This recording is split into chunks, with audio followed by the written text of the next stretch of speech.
Let's tank Krosus in the nighthold on Mythic difficulty. Now, once again, this fight is very similar to the Heroic and Normal Encounter, apart from there's a lot more soaks for the amount of players in the raid. The DPS checks a lot tighter. For example, we used 3 healers just to be able to meet the DPS requirement, beating the Enrage by 5 seconds. The Kamehameha Beam one-shots people, including tanks. And finally, the adds that spawn will get a buff off Krosus called Accelerate, and all this will do is it's going to accelerate the decay of a random burning ember, causing it to gain 10 energy every 1.3 seconds, and if it reaches maximum energy, burnout will happen. And what burnout does is when the ad reaches 100 energy, the burning ember explodes, inflicting 3,200,000 fire damage to all players. Now, luckily, there's a visual effect for this during the fight where they'll become a lot larger, and if you've got a boss mod, say like DBM, it's going to put a marker on them, so you just need your DPS to be stun locking these and killing them pretty much instantly. As well as that, all other ads need interrupting, stun locking, and also killing down pretty much instantly as they spawn, because any cast you get off is going to put your healers behind and pretty much kill any player that is getting hit with Fell Burst, as well as the other mechanics that are going on at the time. So there's lots of different ways to handle these ads and how they spawn from the burning patches. There's multiple ways you can do it. There's ways where you only soak the front and back. There's ways where you do a U-shaped soak pattern.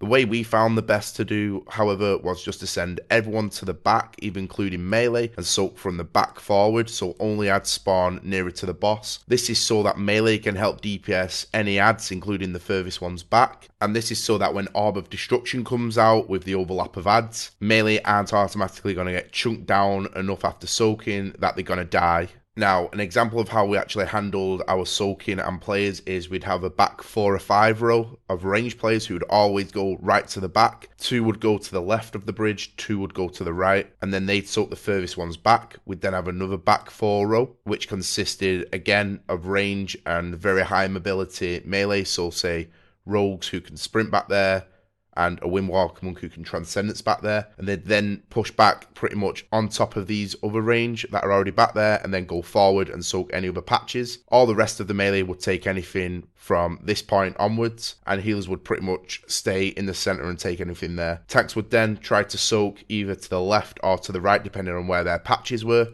but they'd always soak. And when you're soaking this as a tank, you need to make sure you have some kind of damage reduction ability up, because the burning patches hit for 1.5 million when you're doing this. I also recommend as a DPS or healer, if you've got some kind of DR, to pop it at this point. And then you want all your DPS hard switching to these ads and killing them, prioritizing the ones that get affected with acceleration. Now, apart from this, the fight pretty much remains the same. You don't want to be getting hit by Fell Beam. Orb of Destruction goes right to the back of the room. Searing Brands, you want to taunt as soon as the debuff ends. This can change a lot depending on if Fell Beams are going out, if he's casting Orb of Destructions, but generally it'll be between 3 and 5 stacks. If you're at 5 stacks, pop your DR as a tank. Also as a tank, make sure you're soaking each of the slams with some kind of DR up. Call for externals if you need them, but for the most part, your own personal ones should be enough to keep you alive. And if you have a lot of Searing Brand stacks, as the boss is going to be breaking the bridge, make sure you have a high damage reduction ability up at that point, as healers will be moving a lot and trying to top the raid back up for the next abilities that will be going out. And for Orb of Destruction on the last platform,